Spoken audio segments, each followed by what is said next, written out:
เสียงมาสั่นเพียงว่าเสียงหอมก็ออกรักก็จักสิฟ้อนไหนเห็นปะ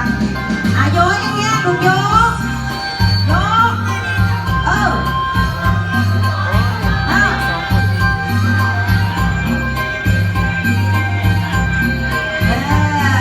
โอ้ยทำไมแอวอ่อนคนนี้ผู้สาวก็ได้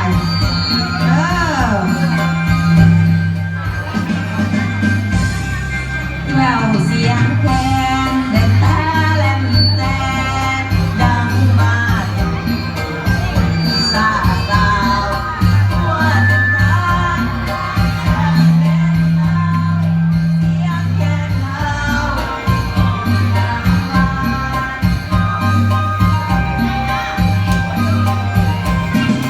เสียงขับลำแต่เนื้อเถินไป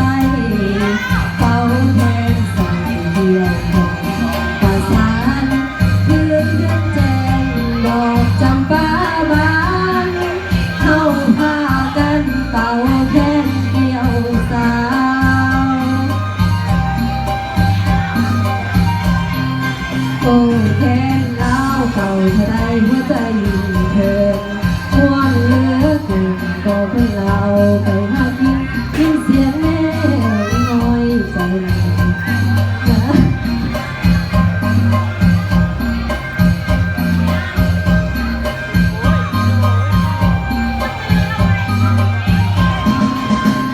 แค่ลาวเต้าหูเขาลาว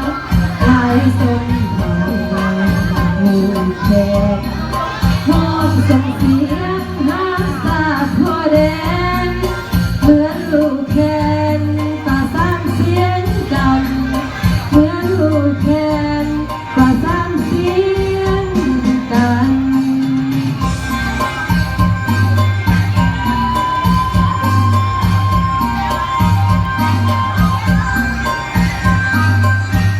โยตาเล็กโย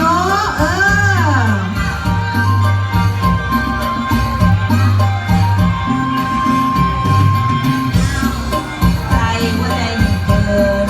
มวนเดือดที่คอยใจ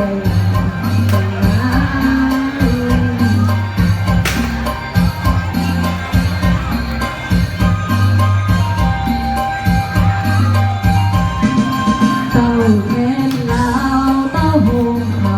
ลาวไหลซึมเขาเหมือนลูกแคนพร้อมส่งเสียงฮักสาดทั่วแดนเหมือนลูกแคน